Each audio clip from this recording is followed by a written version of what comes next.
Stop. Right here, right now. Don't scroll past this moment like it's just another video in your feed, because what you're about to hear, they never wanted you to know. This is not a coincidence. You didn't stumble upon this message by accident. The algorithm didn't randomly serve this to you while you were searching for something else. Something far more ancient, far more intentional, guided your eyes to these very words.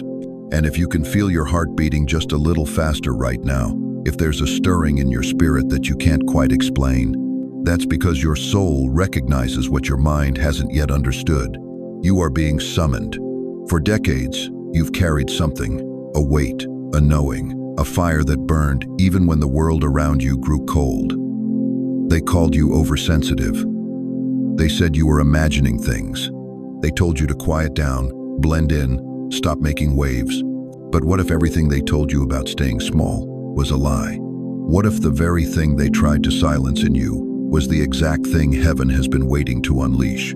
You see, there's something the enemy never wanted you to discover, something he spent years trying to bury beneath disappointment, beneath rejection, beneath the crushing weight of feeling invisible. He knew that if you ever fully awakened to who you really are, if you ever understood why you've survived what should have destroyed you, if you ever grasped the true reason behind every battle, every betrayal, every season of silence, the darkness would tremble.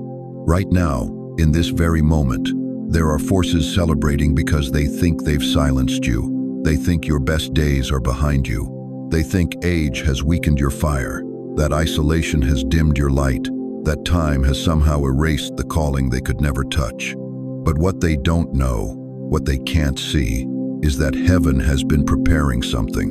While you were walking through valleys, they said you'd never escape. While you were crying tears, they said would never stop. While you were fighting battles, they said you'd never win. Heaven was smiling, not because of your pain, but because of what your pain was producing. Not because of your struggle, but because of what your struggle was revealing. You weren't being abandoned.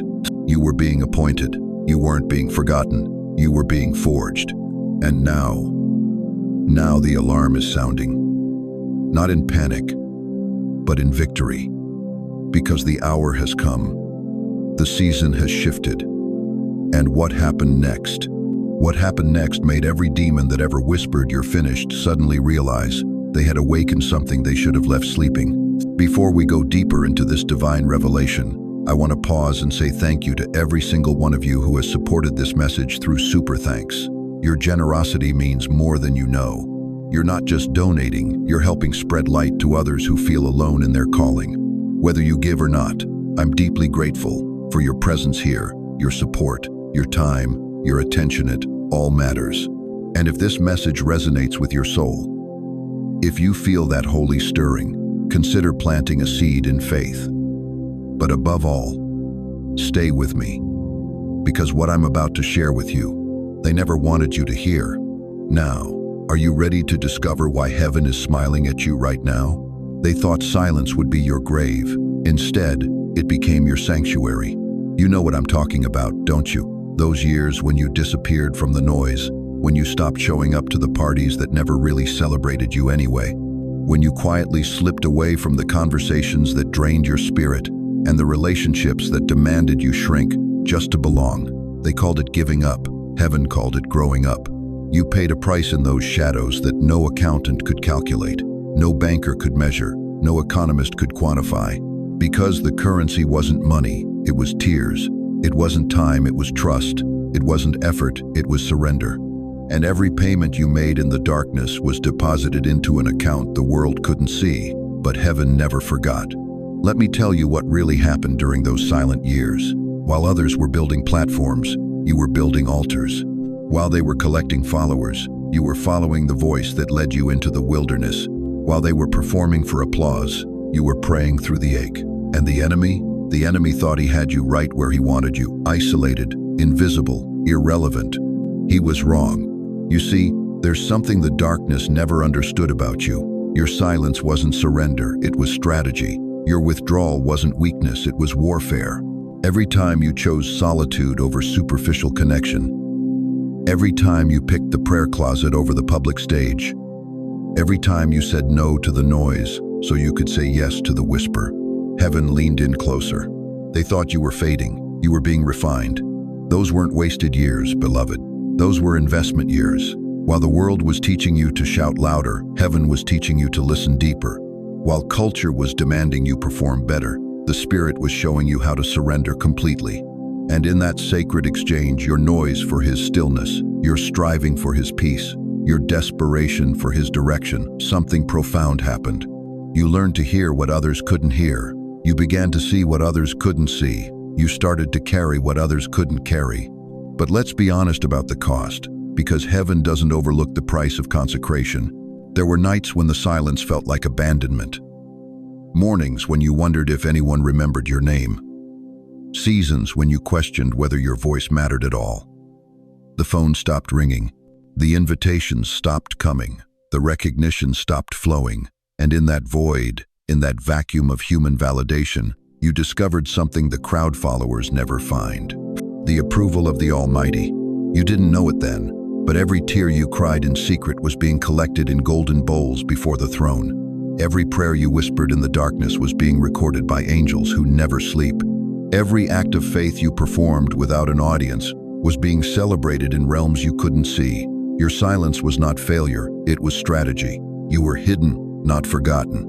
And while you were learning to live without the applause of men, heaven was preparing to give you something far more valuable, the authority that only comes from intimacy, the power that only flows from purity, the influence that only emerges from surrender. Think about this for a moment. When did Moses receive the commandments? In the crowded marketplace? Number. On the mountain, alone with God. When did Elijah hear the voice of the Lord? In the earthquake? In the fire? Number. In the still, small voice that came in the silence. When did Jesus receive His greatest revelations? At the dinner parties? Number. In the wilderness, in the garden, in the quiet places where heaven meets earth. Your silence was your Mount Sinai. Your solitude was your burning bush. Your separation was your upper room. They thought you were being punished. You were being positioned. See, the world operates on a different economy than heaven. The world says visibility equals value. Heaven says intimacy equals influence. The world says noise equals power. Heaven says surrender equals strength. The world says platforms create purpose. Heaven says brokenness births breakthrough. And you, precious one, you chose heaven's economy when it cost you everything the world told you to chase. You chose depth over breadth. You chose quality over quantity. You chose substance over style. And while that choice led you into years of what felt like spiritual exile, it was actually leading you into the secret place of the Most High. Those silent years weren't empty. They were pregnant. Pregnant with purpose. Pregnant with power. Pregnant with a calling so profound that it required the kind of preparation the world doesn't understand. Because what heaven was depositing in you during those dark seasons couldn't be rushed, couldn't be faked, couldn't be manufactured in the spotlight. It had to be birthed in the shadows. You didn't just survive those years, you were transformed by them. The person who entered that season of silence is not the same person who's sitting here right now. You've been alchemized by isolation, refined by rejection, purified by what felt like punishment but was actually preparation. And now, as you sit here listening to these words, can you feel it? Can you sense that something has shifted? That the season of silence is ending? That the years of hiddenness are giving way to a divine unveiling? Because what was forged in the fire of those lonely nights is about to be revealed in the light of this new day. The darkness thought it had buried you. It had no idea it was planting you. Your silence was not your sentence. It was your seminary, and graduation day is coming. They thought your heart would turn to stone. They were wrong. You see, chosen one, there's something the enemy miscalculated, something he never saw coming. When they betrayed you, when they walked away without explanation, when they used your love like a weapon against your own soul, hell thought it was winning. The darkness gathered around your broken heart like vultures, waiting for bitterness to take root, waiting for you to close off, waiting for you to become like them. But you didn't. Instead, you did something that shook the very foundations of the underworld. You loved anyway. Not because it felt good. Not because they deserved it. but because something ancient and holy inside you refused to let their poison become your identity. You loved through fire, and that love burned down what the devil built. Let me paint you a picture of what really happened in those moments when your heart was bleeding and your soul was screaming for justice. While you were choosing mercy over vengeance, while you were whispering forgiveness through tears, while you were blessing those who cursed you, there was a war being fought in the heavenly realms. And every time you chose love over hatred, every time you chose healing over revenge, heaven's army advanced another mile into enemy territory. The softest hearts are the most weaponized in the spirit. You think your tenderness was weakness. You think your tears made you vulnerable. Oh, chosen one, you have no idea what you were doing to the kingdom of darkness. Every tear you cried in private, every prayer you whispered for those who wounded you, every moment you chose to stay soft when the world tried to make you hard, you were dismantling spiritual strongholds that had stood for generations. They broke your heart, but you didn't let your heart break others. Think about it. How many people would have become bitter after what you endured? How many would have built walls so high that love could never reach them again? How many would have taken their pain and passed it on like a generational curse? But not you. You looked at the cycle of hurt and said, "It stops here. It stops with me." You didn't fight fire with fire. You transcended the battlefield. There were nights, weren't there, when the pain was so deep you could taste it? When the rejection felt like a physical weight on your chest? When you wondered if loving people was a curse you'd been born with? I see you nodding. I see the recognition in your eyes. Because you remember those moments when you almost gave up on love altogether, when you almost decided that caring was too dangerous, that opening your heart was too costly. But then something would happen. A whisper in your spirit, a gentle reminder of who you were created to be, and you'd choose love again. Not the naive kind that ignores red flags, not the desperate kind that clings to anyone who shows interest, but the holy kind, the kind that loves from a secure place, the kind that gives without keeping score, the kind that forgives without requiring apology. You became love in human form in that terrified hell. Because here's what the enemy never anticipated. Wounded healers are the most dangerous people on earth. When someone has been broken and chooses to stay soft, when someone has been betrayed and chooses to stay open, when someone has been rejected and chooses to keep loving, they become unstoppable. They become a walking contradiction to everything darkness represents. Your scars became your credentials. Every time someone hurt you and you refused to hurt back, you were earning spiritual authority. Every time they lied about you and you chose not to defend yourself, you were letting heaven build your case. Every time they abandoned you and you still prayed for their blessing, you were proving to the courts of heaven that you could be trusted with real power. You loved while bleeding, and that made you indestructible. See, most people love when it's convenient, when it's reciprocated, when it feels safe. But you loved when it was costly. You loved when it was dangerous. You loved when it left you empty. And that kind of love doesn't come from human strength. That kind of love comes from above. You weren't just showing mercy, you were demonstrating the character of God. There's a reason why your love never ran dry, even when everyone else's wells went empty. There's a reason why you could keep giving when you had nothing left to give. There's a reason why your heart stayed tender when everything around you was trying to make it hard. It's because you weren't drawing from your own supply. You were connected to the source. The love you gave was never yours to begin with.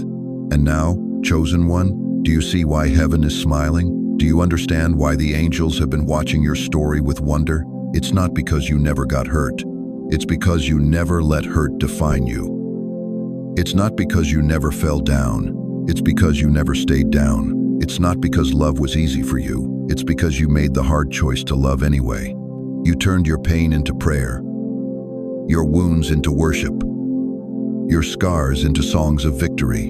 And here's the beautiful mystery. While you were busy loving others back to life, heaven was busy loving you back to wholeness. While you were pouring out healing for wounded hearts, the great physician was tending to yours. While you were being a shelter for the broken, the Almighty was becoming your hiding place.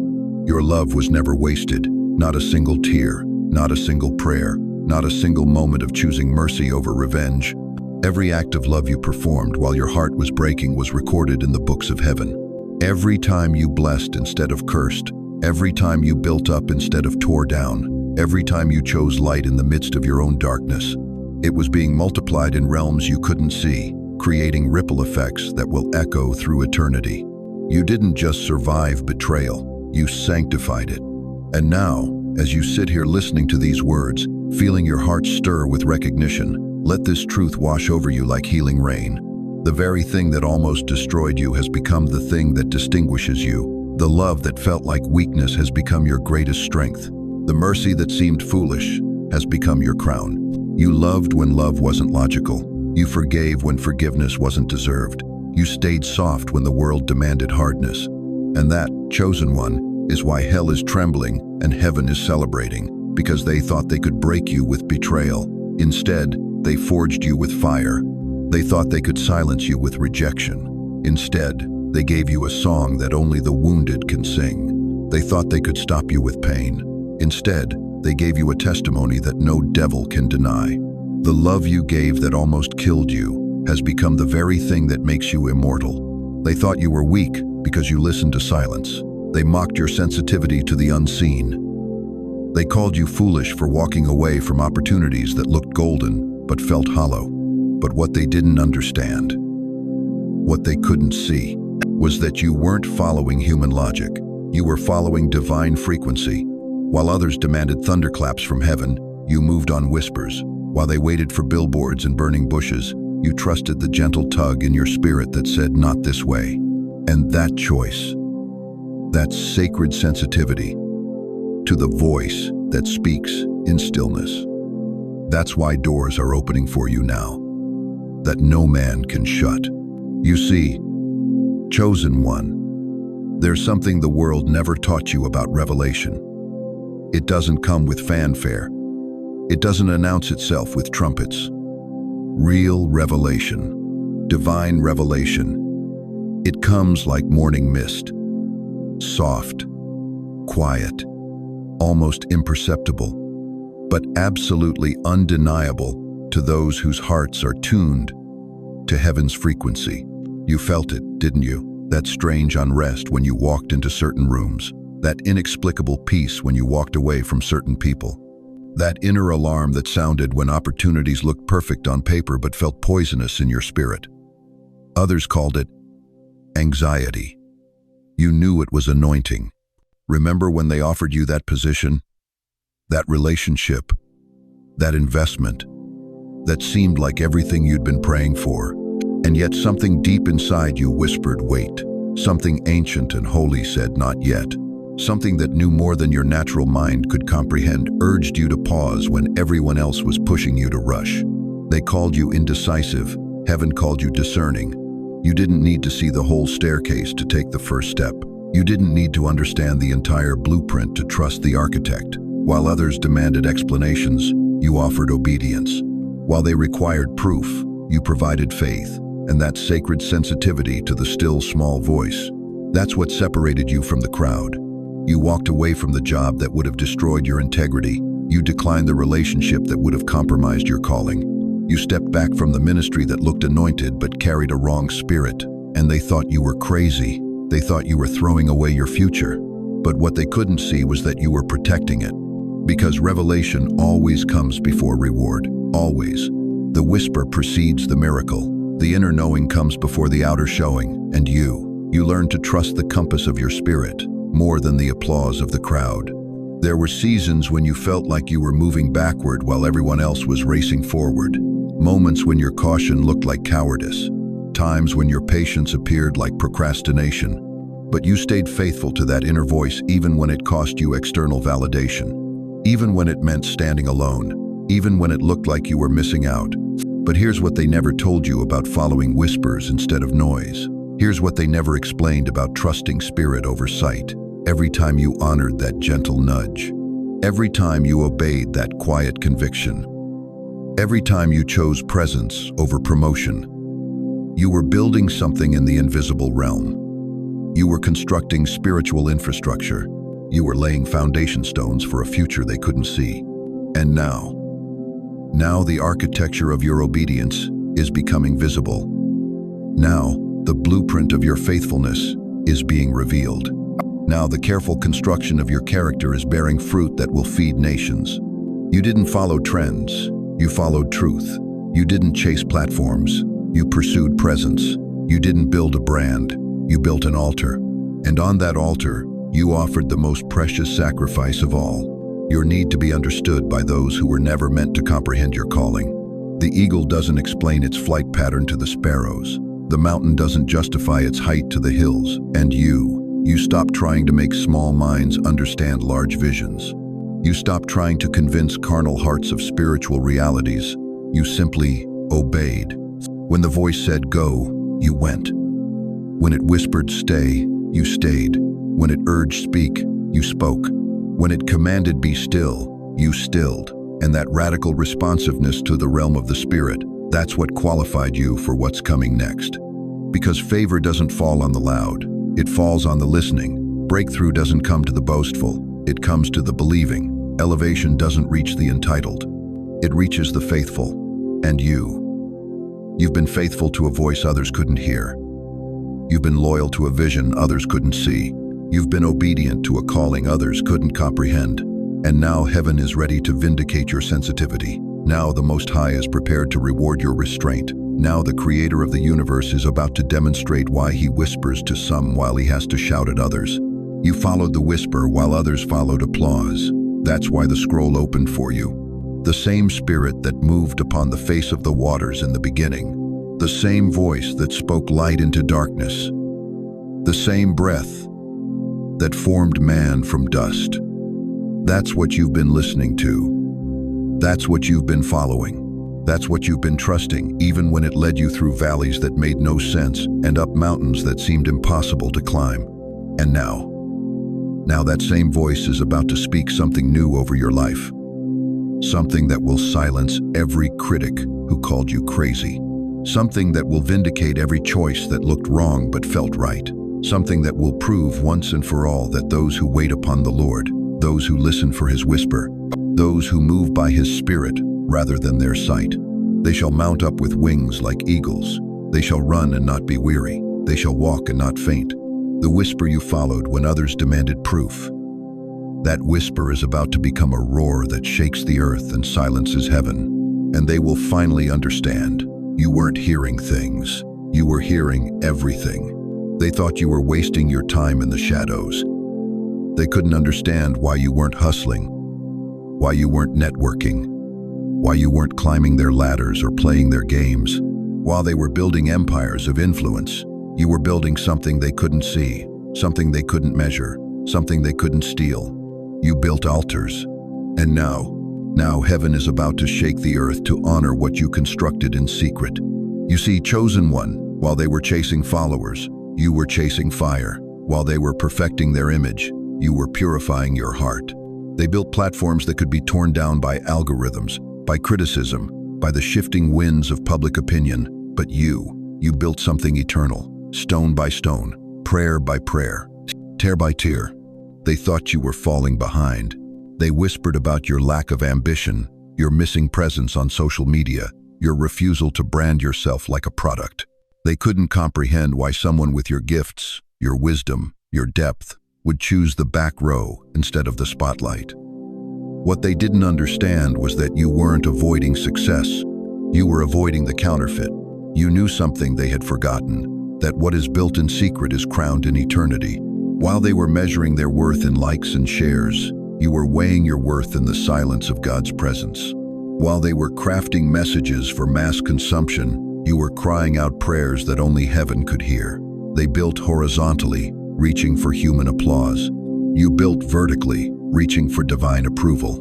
And oh, how the enemy tried to convince you that you were missing out. How he whispered that your quiet faithfulness was actually spiritual laziness. How he suggested that your unwillingness to promote yourself was really just fear dressed up as humility. But something deep in your spirit knew better. Something ancient and holy refused to let you trade your altar for their stage. You didn't build for the crowd, you built for the King. Every morning when you fell to your knees in that same spot, that same corner, that same chair where you've met with God for years, you were laying another stone. Every time you chose prayer over promotion, worship over networking, intimacy over influence, you were constructing something the world couldn't see, but heaven would never forget. They built with wood, hay, and stubble. You built with gold, silver, and precious stones. And now the fire is falling. Not to destroy what you've built, but to reveal it. Not to burn up your offering, but to burn away everything else, until only what's eternal remains standing. The very fire they thought would expose your insignificance is about to reveal your importance. The very flames they assumed would consume your irrelevance are about to illuminate your inheritance. You built in the basement while they built on billboards. You constructed in corners while they created content. You assembled altars while they assembled audiences. And all this time, heaven was watching. Heaven was weighing. Heaven was waiting for the appointed hour when what you built in hiddenness would be unveiled in holiness. The sacred versus the social, the eternal versus the temporary, the deep versus the loud. You chose depth when they chose display. You chose substance when they chose spectacle. You chose the narrow way when they chose the wide road. And every choice cost you something. Every decision to stay hidden cost you recognition. Every moment spent in prayer cost you popularity. Every hour invested in worship cost you worldly advancement. But what they don't know, what they can't see, is that every sacrifice you made in secret became a deposit in heaven's vault. Every tear you shed in private became oil on your altar. Every moment you chose God's presence over man's applause became a brick in your eternal foundation. You didn't build for followers, you built for fire, and now the fire is falling. They measured success by numbers on a screen. You measured success by peace in your spirit. They counted connections. You counted conversations with the divine. They accumulated influence. You accumulated intimacy. And while their platforms could be deleted with the click of a button, what you've built is backed by the unchanging word of the Almighty. The altar you've been tending in obscurity is about to be visited by the fire of heaven. The sacrifice you've been offering in silence is about to be consumed by the flames of divine approval. What you built without cameras is about to be crowned with glory. What you constructed without crowds is about to be confirmed with thunder.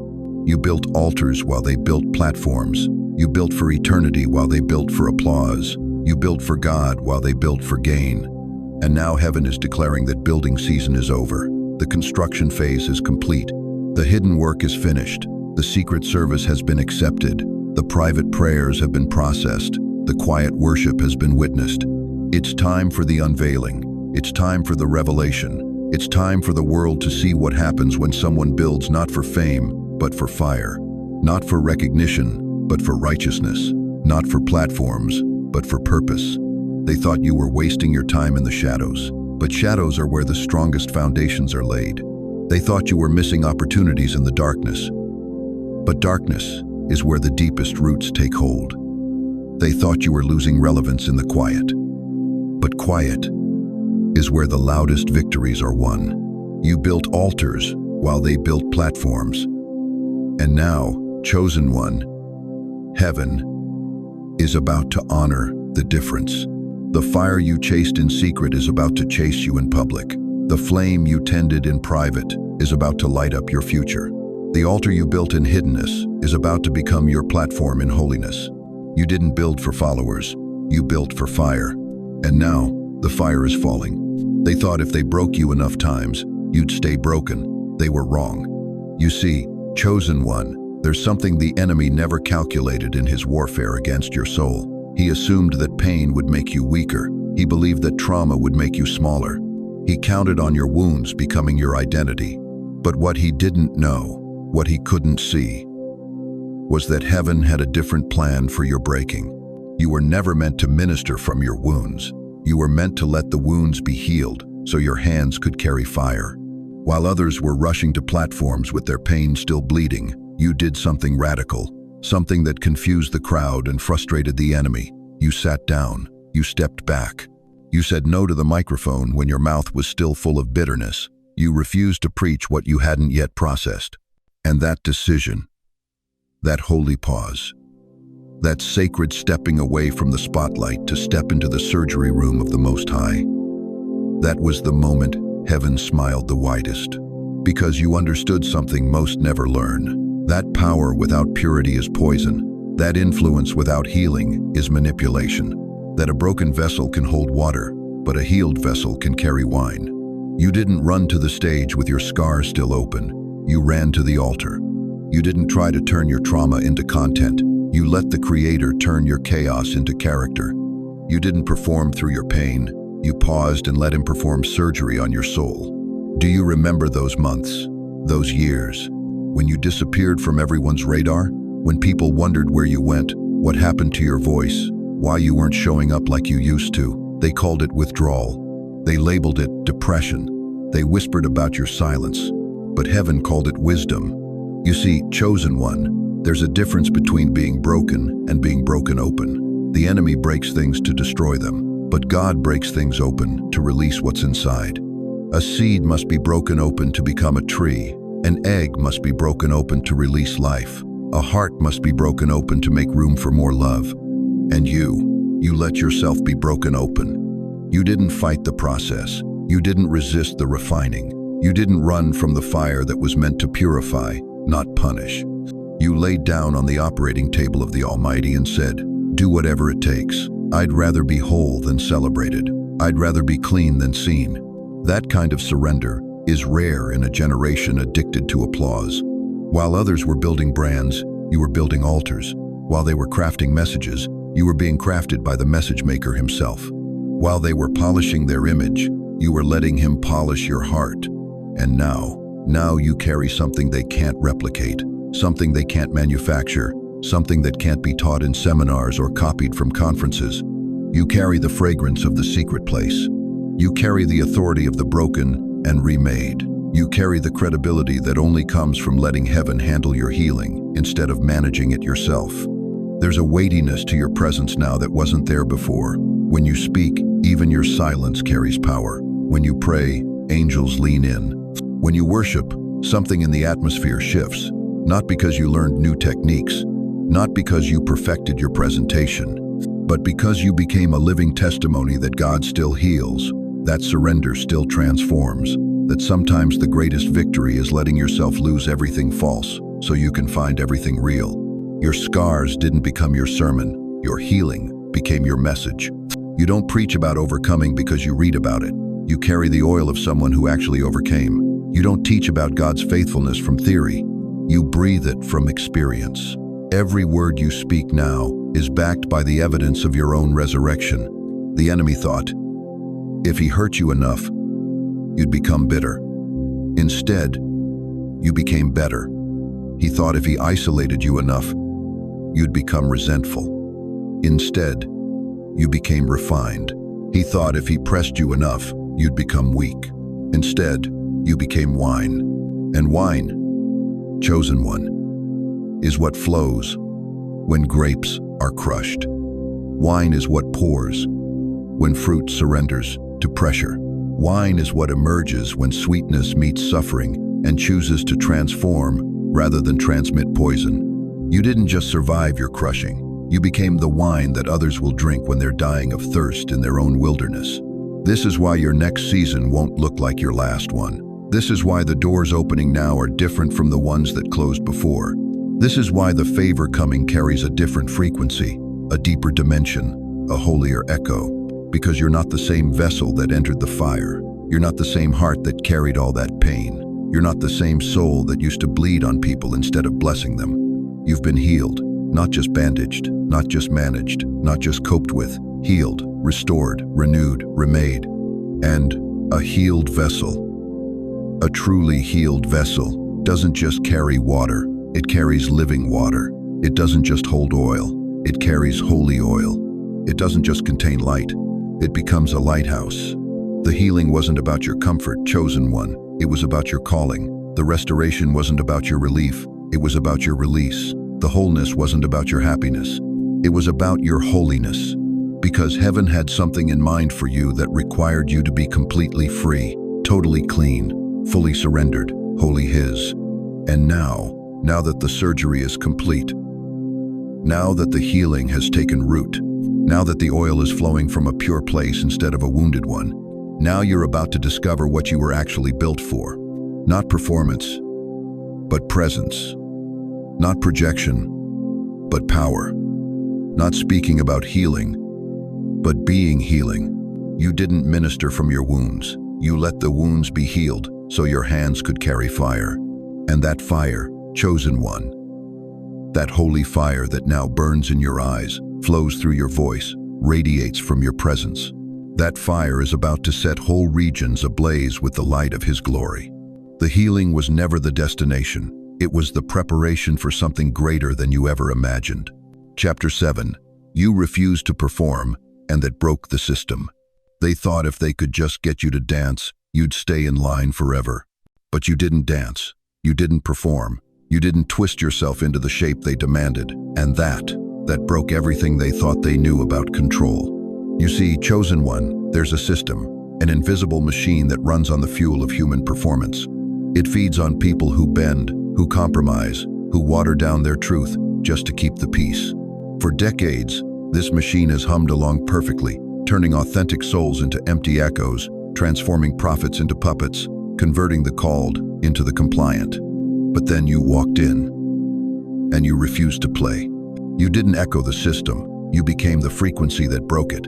They offered you acceptance if you'd just tone it down a little. They dangled belonging in front of you like a carrot, but only if you'd edit your testimony, soften your stance, make your walk with God more manageable, more marketable, more acceptable to the masses who preferred their spirituality served lukewarm. But something deep in your spirit, something ancient and unbreakable, said no. You didn't fight them. You didn't argue with them. You didn't waste energy trying to convince them. You simply existed in your fullness, in your raw, unfiltered, uncompromising truth. And that existence became a weapon more powerful than any sword they'd ever faced. Because authenticity, chosen one, is the frequency of heaven. And when heaven's frequency enters a room full of artificial noise, the counterfeit doesn't just fade, it shatters. Think about what that cost you. The invitations that stopped coming, the circles that slowly closed, the platforms that suddenly had no room for your voice, the opportunities that evaporated the moment you refused to play by rules that would have required you to betray your soul. They thought isolation would break you. It backfired. Instead of breaking, you began building. Not platforms built on compromise, but altars built on conviction. Not networks held together by performance, but relationships rooted in authenticity. You stopped chasing what you had to perform to keep, and started attracting what recognized your genuine frequency. And in the silence of that sacred space, away from the noise of systems that demanded your conformity, something extraordinary happened. You remembered who you were before the world told you who you should be. You remembered the sound of your own voice before others taught you to whisper. You remembered the fire in your bones before they convinced you it was too much. You remembered the prophetic edge that made people uncomfortable, and you realized that discomfort wasn't your problem to solve. The religious machine expected you to apologize for your intensity, to explain away your discernment, to justify your unwillingness to laugh at jokes that made your spirit grieve, to defend your boundaries, your standards, your refusal to call darkness light just to keep the conversation going. But you didn't defend, you didn't explain, you didn't apologize. You simply stood in your truth. And your truth stood in the light of God's presence. And that light exposed everything artificial in its vicinity. This is why they couldn't tolerate you for long. It wasn't personal animosity. It was spiritual incompatibility. Oil and water, light and shadow, truth and pretense. They couldn't coexist in the same space without one displacing the other. And you, chosen one, were the displacement they never saw coming. You carried something they couldn't manufacture, a peace that didn't depend on circumstances, a joy that wasn't tied to outcomes, a confidence that wasn't built on applause, a love that wasn't conditional on reciprocation, a fire that wasn't fueled by human affirmation. You became proof that the system was unnecessary. While others were exhausting themselves trying to earn what you carried naturally, you were walking in the quiet authority of someone who had found their source. While they were performing for approval, you were resting in acceptance that came from a higher place. While they were chasing validation, You were walking in vindication that had already been declared over your life. Your very existence became a question mark in their equation. If you could walk in such freedom without their approval, what did that say about the chains they were still wearing? If you could carry such peace without their permission, what did that reveal about the anxiety they were still carrying? You became a mirror, and mirrors don't lie. The reflection was too much for some. They chose to break the mirror rather than face what it revealed. They chose to silence the question rather than seek the answer. They chose to remove you from their space rather than examine why your presence made them so uncomfortable. But here's what they missed, chosen one. Here's what they couldn't see through the fog of their own performance anxiety. You weren't trying to be a mirror. You weren't trying to expose anyone. You weren't trying to make anyone uncomfortable. You were simply trying to be honest, to be real, to be whole, to walk in alignment with the truth God had whispered into your spirit. But when authenticity enters a room full of pretense, exposure is inevitable. When purity stands next to compromise, the contrast becomes undeniable. When freedom walks alongside bondage, the difference can't be hidden. When someone who knows who they are encounters someone who's forgotten, the reunion with identity becomes possible, or the rejection of it becomes final. You didn't break the system by fighting it. You broke it by refusing to feed it. Systems of manipulation survive on willing participants. They need people who will bend, who will perform, who will trade their authenticity for acceptance. But when someone walks in who simply won't play the game loses its power. You starved the machine of the fuel it needed to run. Your refusal to perform became a form of spiritual warfare more effective than any argument you could have made. Your authenticity became a weapon more powerful than any strategy you could have deployed. And now, chosen one, look around you. Look at what's happening. The very system that rejected you is beginning to crack. The performance-based Christianity that had no room for your realness is starting to collapse under the weight of its own emptiness. People are hungry for what you carry, desperate for the authenticity you refuse to compromise, thirsting for the freedom you refuse to trade away, searching for the peace you refuse to perform to keep. You didn't just break the system, you became the blueprint for what comes next. Your refusal to perform wasn't rebellion, it was reformation. Your unwillingness to compromise wasn't pride, it was prophecy. Your decision to walk away from artificial spaces wasn't isolation, it was preparation for divine appointment. Because heaven was always watching, heaven was always waiting, not for you to perfect your performance, but for you to perfect your surrender. Not for you to earn your place, but for you to embrace your position. Not for you to prove your worth, but for you to walk in your identity.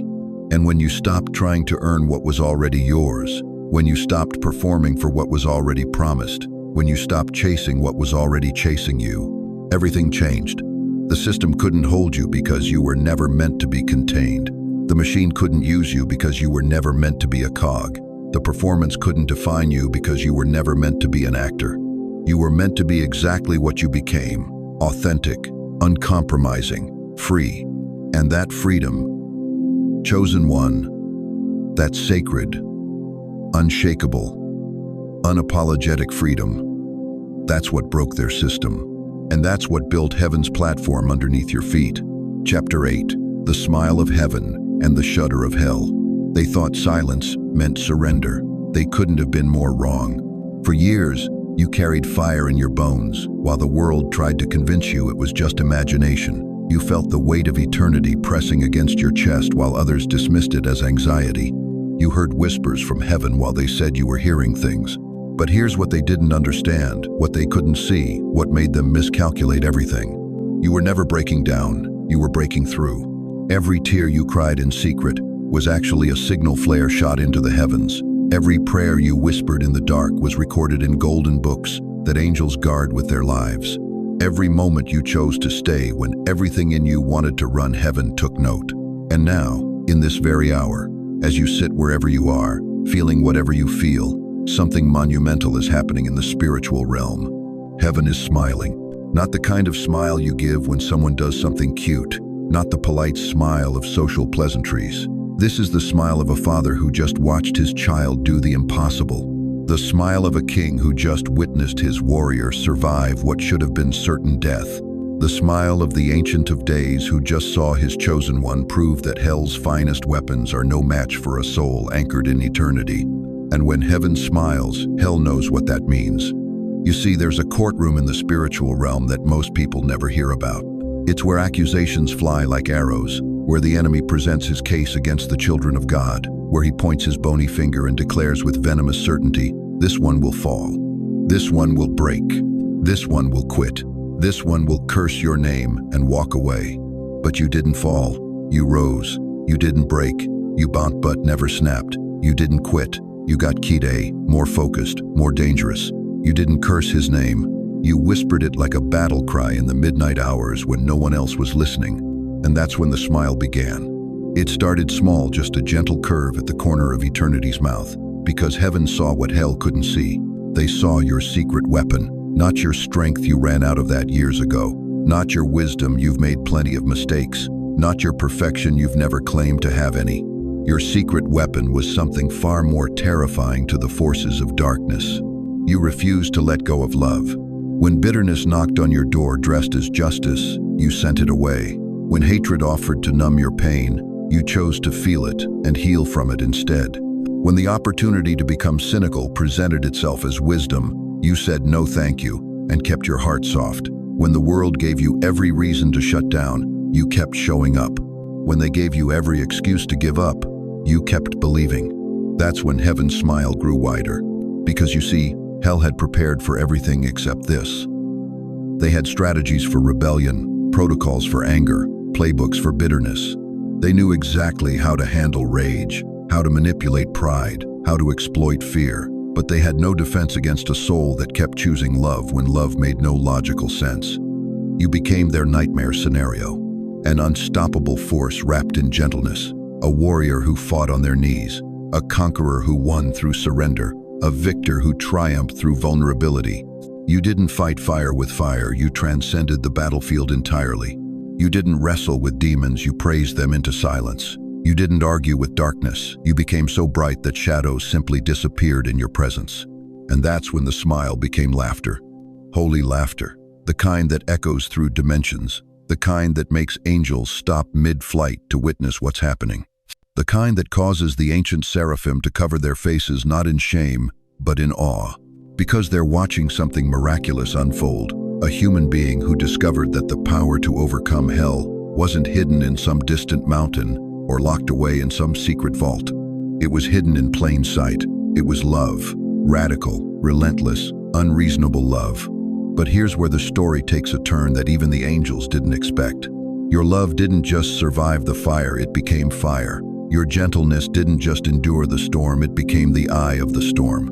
Your peace didn't just weather the chaos, it became the force that brought order to madness. You transformed from someone who carried light to someone who had become light itself. And that's when heaven stopped smiling and started broadcasting. Your name is being spoken in realms you've never seen. Your story is being told in languages you've never heard.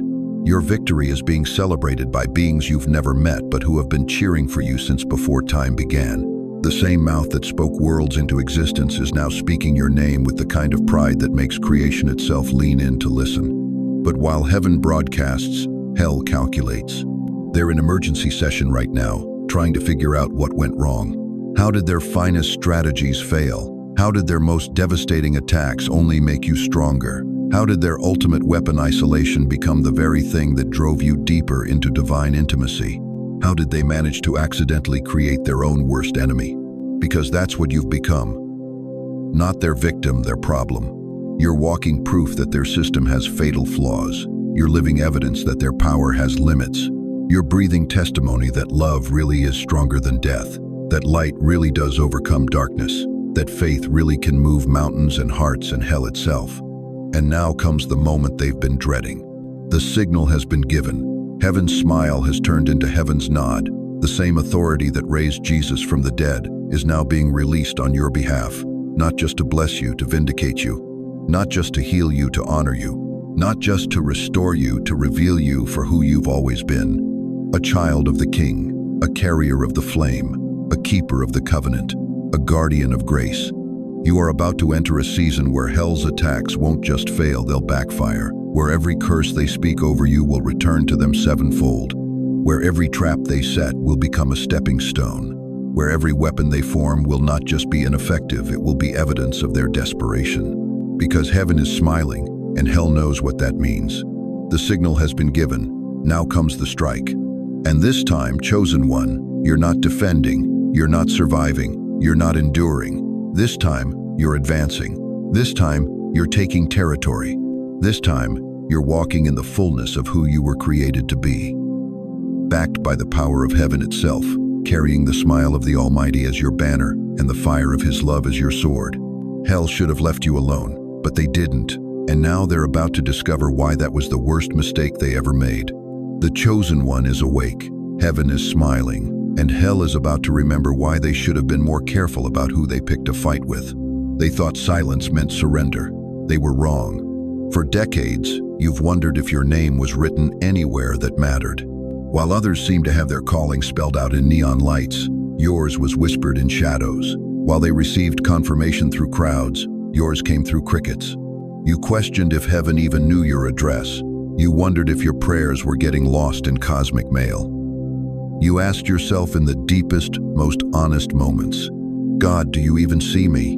But what if I told you that your name wasn't just written? What if I told you it was engraved, not in pencil that could be erased, not in ink that could fade, but carved into the very foundation stones of eternity itself?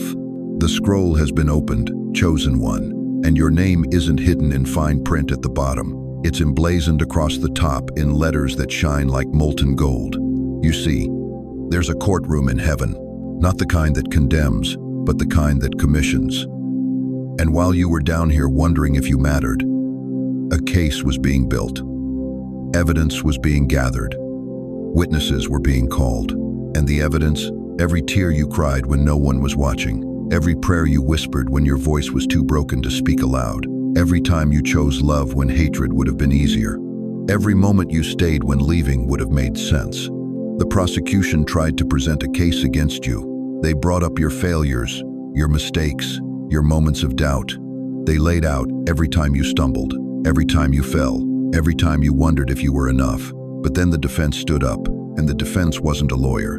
It was love himself. And he didn't argue your perfection. He argued your position. He didn't defend your record. He declared your righteousness. He didn't minimize your scars. He magnified your surrender. The courtroom fell silent. The gavel dropped. The verdict echoed through dimensions you can't see but your spirit can feel. Not guilty. Not just forgiven, commissioned. They thought your wilderness was your graveyard. It was your graduation. You wandered for what felt like 40 lifetimes through deserts that had no name. You walked through valleys so dark that midnight felt like noon. You climbed mountains so steep that each step felt like your last. And they watched. They waited. They whispered that this was where your story would end. In the sand, in the shadow, in the silence. But what they didn't see was the transformation happening in the deep places. While they were measuring your progress by your position, heaven was measuring your growth by your grit. While they were judging your journey by your destination, God was celebrating your devotion in the process. You weren't wandering aimlessly. You were being refined purposefully. Every desert taught you dependence. Every valley taught you humility. Every mountain taught you that, with God, impossible is just another word for possible. You didn't just survive the wilderness. You conquered it. You didn't just endure the process. You embraced it. And now you carry something that can't be learned in comfort. You carry the authority of someone who has been to hell and back, and refused to let hell come back with them. The scroll didn't just record your name, it recorded your nature, tested, proven, unbreakable. You thought humility was weakness. Heaven calls it your weapon. In a world that screams louder to be heard, you learned to whisper and watch walls fall. In a culture that claws for the spotlight, you found power in the shadows. In a generation that demands immediate recognition, you discovered the strength of sacred patience. They laughed at your gentleness. They mocked your meekness. They mistook your mercy for frailty. But true power doesn't announce itself. It manifests itself. True authority doesn't demand respect. It commands it. True influence doesn't force its way into rooms. It's invited because spaces feel incomplete without it. You've learned to lead from behind, to serve from below, to influence from within. You've discovered that the most powerful person in any room isn't the one talking the loudest, but the one listening the deepest. You've become dangerous to darkness precisely because you've refused to fight fire with fire. Instead, you've learned to fight fire with water, to fight hatred with love, to fight chaos with peace. The scroll records not just what you've done, but how you've done it. With grace under pressure, with dignity in difficulty, with faith in the face of impossibility. They expected you to break. You bloomed instead. Every assault was designed to destroy you. Every attack was calculated to crush you. Every arrow was aimed to finish you. They studied your patterns. They analyzed your weaknesses. They waited for the perfect moment to strike the fatal blow. But what they didn't calculate was the depth of your roots. They didn't anticipate the breadth of your branches. They didn't understand that you weren't just surviving the storm, you were drawing strength from it. Like a tree that grows stronger in the wind, you've been shaped by resistance. Like a diamond that's formed under pressure, you've been refined by difficulty. Like gold that's purified in fire, you've been tested by trial. And what emerged wasn't broken. What emerged was beautiful. What emerged was powerful. What emerged was you, but the real you, the eternal you. The you that heaven always saw but earth is just now discovering. The scroll doesn't just contain your name, it contains your story. And your story isn't a tragedy, it's a triumph. It's not a cautionary tale, it's a victory song. It's not a memorial, it's a manifesto. The angels have been dispatched. Your assignment is active. While you were learning to trust in the dark, heaven was preparing your dawn. While you were developing patience in the process, God was orchestrating your promotion. While you were growing in grace through grief, the Almighty was positioning you for power, not the kind that corrupts, but the kind that creates, not the kind that destroys, but the kind that delivers, not the kind that takes, but the kind that transforms. The messenger angels have received their orders. The warrior angels have drawn their swords. The guardian angels have taken their positions. Heaven isn't just moving, heaven is marching, and they're marching for you. You're no longer in the waiting room of destiny. You've been called into the inner chambers of purpose. You're no longer rehearsing for your role, you're walking onto the stage. You're no longer preparing for your moment, you're living in it. The scroll opened, the courtroom stood, the angels saluted, heaven smiled. And now you rise, not because you're perfect, but because you're prepared. Not because you never fell, but because you always got back up. Not because you never doubted, but because you never abandoned. Not because you never wept, but because you never stopped believing. Your name isn't just on the scroll, chosen one. Your name is being announced in realms you've never seen, by voices you've never heard, to audiences you've never met. And they're not whispering it, they're shouting it. They're not suggesting it, they're declaring it. They're not hoping it, they're knowing it. You are chosen, you are called, you are commissioned. And the smile on heaven's face? That's not just approval, that's anticipation. Because what you're about to walk into, what you're about to walk through, what you're about to walk upon, it's been prepared specifically for you, personally for you, prophetically for you. The alarm isn't just sounding, the trumpet is blowing, the scroll isn't just opened, your chapter is beginning. Heaven isn't just smiling, heaven is celebrating. Because you, chosen one, are finally home.